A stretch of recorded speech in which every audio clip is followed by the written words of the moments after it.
putting it up and putting it down while walking around the room so that it felt really natural.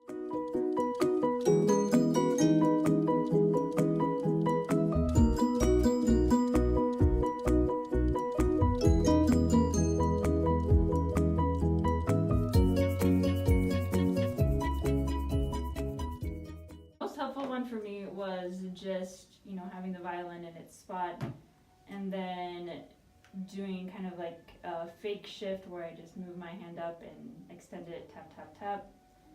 I'll open it back up and close it and move back down. So while I'm moving, the violin is being manipulated as well.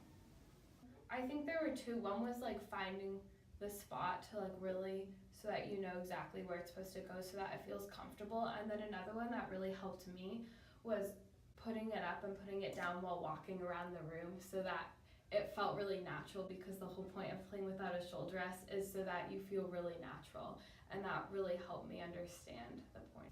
It's a little bit simpler without a shoulder rest. You want to train yourself to sort of be as minimal with this side of your body as possible in terms of the amount of effort you're using for anything.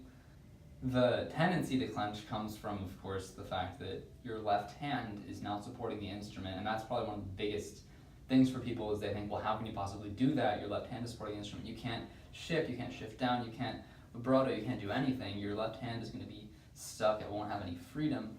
And so, training yourself to just very lightly hold the instrument on this specially designed chin rest, to hold the instrument in place when you shift down can help, and it requires you to really use very little effort. Teacher refers to it as being like a pool cue, but between these two joints. Without a shoulder rest, you have to become aware of this. You need to map out what your hand is doing when you are in this part of the instrument, this part of the fingerboard, and know, for whatever you have to play, know where you're going to go from this hand position to being up on the body of the instrument, and extending your hand out and opening your thumb up.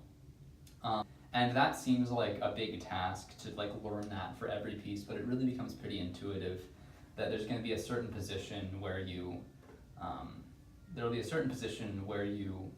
know you have to go up over the instrument like this when you're coming up, and when you come back down, maybe there will be a different position that you have to come back on the instrument. I find for me it's usually around 5th position or above 5th position that I have to come up over the instrument. The best exercises were where I actually played notes so that I got used to it, and I didn't if you just practice alone like that, it's helpful, but it's more helpful to start playing to get you comfortable. I usually kind of place the violin from above so that I have a nice and easy position, and then I place my bow. The biggest thing that I found was helpful, obviously, just open string practice, and so doing open string practicing and having my left hand in different positions, not necessarily using the hand, but getting acclimated to holding the violin in that position. And then after that,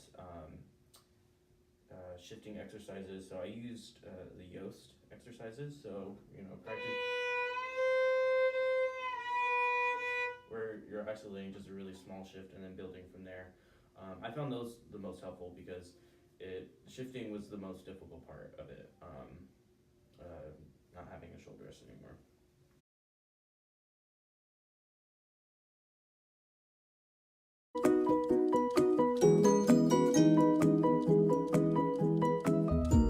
You just have to be very patient. It took me 3 years. Even now, I'm just starting to get comfortable with it. I finally feel like I can sort of kind of play, and it's not something that will happen overnight.